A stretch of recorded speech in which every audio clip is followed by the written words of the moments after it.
Վերջին տարիներին Հայաստանում կիբերհանցագործությունների թվի զգալի աճ է արձանագրվել։ Ներքին գործերի նախարարության քրեական ոստիկանության կիբերհանցագործությունների դեմ պայքարի վարչության պետ Հայկ Մկրտչյանի խոսքով այս միտումը պայմանավորված է մի շարք գործոններով։ Այդ աճը ցավոք սրտի շարունակվելու է, քանի որ հանցագործները ավանդական հանցատեսակներից անկերպով անցում են կատարում դեպի վիրտուալ տիրույթ։ Մկրտչյանը նկատում է, տեղեկատվական տեխնոլոգիաները դարձել են մեր առօրյայի անբաժանելի մասը, սկսած կոմունալ վճարումներից մինչև առցանց գնումներ, եւ հենց այնտեղ, որտեղ ակտիվորեն շրջանառվում են ֆինանսական միջոցներ, հայտնվում են նաեւ հանցագործները։ Հայաստանում առավել տարածված են համակարգչային հափշտակությունները, հատկապես ներդրումային խարդախությունները։ Հանցագործները սոցիալական ցանցերում գրավիչ առաջարկներով փորձում են վստահություն ներշնչել քաղաքացիներին։ Մեր քաղաքացիները տեսնելով տարբեր սոցիալական կայքերում որևէ գովազդ եւ այդ գովազդներով իբրև թե վերջիներիս խոստանում են օրինակ գերշահույթ ունենալ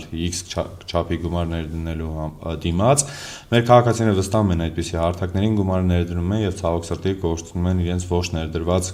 գումարը։ Բացի ներդրումային խարդախություններից, լայն տարածում ունեն նաև հեռախոսային խաբեությունները։ Այս դեպքում հանցագործները ներկայանում են որպես բանկի կամ պետական կառույցի աշխատակից եւ տարբեր պատրվակներով փորձում են ձեռք բերել անձնական տվյալներ։ Տարբեր պատրվակներ բերելով վերջներիցս ստանում են իրենց on-line banking հավելվածի, այսինքն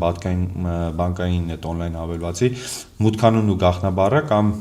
SMS-ի միջոցով ստացված կոդը, որը եւ օգտագործում են եւ ստանում են ապօրինի հասանելիություն։ Մասնագետի հորդորը հստակ է՝ երբեք չտրամադրել անձնական տվյալներ եւ կասկածելի զանգերի դեպքում անմիջապես ընդհատել խոսակցությունը։ Եթե որևէ աշխատակից զանգարել եւ պահանջում է նման տեղեկատվություն, ներկանելով X բանկի աշխատակից կամ X պետական մարմնի աշխատակից, ապա անհրաժեշտ է ընդհատել հեռախոսազանգը, կապ հաստատել տվյալ ընկերության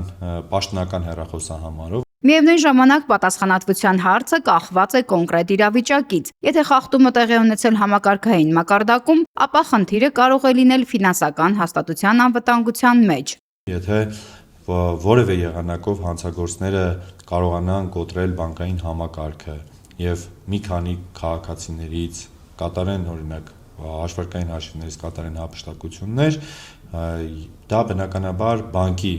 բաց թողումն է։ Սակայն եթե քաղաքացին ինքն է տրամադրում իր տվյալները, այդ դեպքում պատասխանատվությունն այլ հարթության մեջ է եւ բանկին մեղադրել չի կարելի։ Կիբերհանցագործությունների կանխարգելման համար պետությունը փորձում է բարձրացնել քաղաքացիների իրազեկվածությունը։ Իրականացվում են տեղեկատվական արշավներ, դպրոցներում անցկացվում են բաց դասեր, ինչպես նաեւ ստեղծվել են հատուկ թվային հարթակներ։ Տելեգրամյան հարթակի միջոցով քաղաքացիներին իրազեկվում է,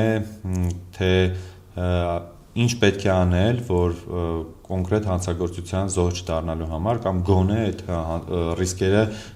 մինիմալ դարձնելու։ Կիբերհանցագործությունների դեմ արդյունավետ պայքարը հաճախ պահանջում է միջազգային համագործակցություն, հատկապես երբ հանցագործությունները կատարվում են արտերկրից։ Միևնույն ժամանակ ոլորտում նկատվում է նաև կարողությունների աճ։ Վարչությունում աշխատակիցների թիվը վերջին տարիներին զգալիորեն ավելացել է։ Եթե վերցնենք 4-5 տարի առաջ, ապա կիբերհանցագործությունների ոլորտում կար պայմանական 6 աշխատակից, ապա այժմ այդ աշխատակիցների թիվը գերազանցում է 15-ը եւ չի բացառվում, որ 2-3 տարի հետո այդ թիվը գերազանցի օրինակ 20 կամ 30-ը։ Չնայած իրականացվող քայլերին, նման գործերի բացահայտումը շարունակում է մնալ բարդ եւ ժամանակատար գործընթաց։ Հենց այդ պատճառով մասնագետները կարևորում են մեկ պարզ քայլ՝ հանցագործության զոհ դառնալու դեպքում անմիջապես դիմել իրավապահ մարմիններին եւ չփորձել խնդիրը լուծել սեփական ուժերով։ Նարնե Ղուկասյան, Մանուել Ստեփանյան, Ռադար Արմենիա։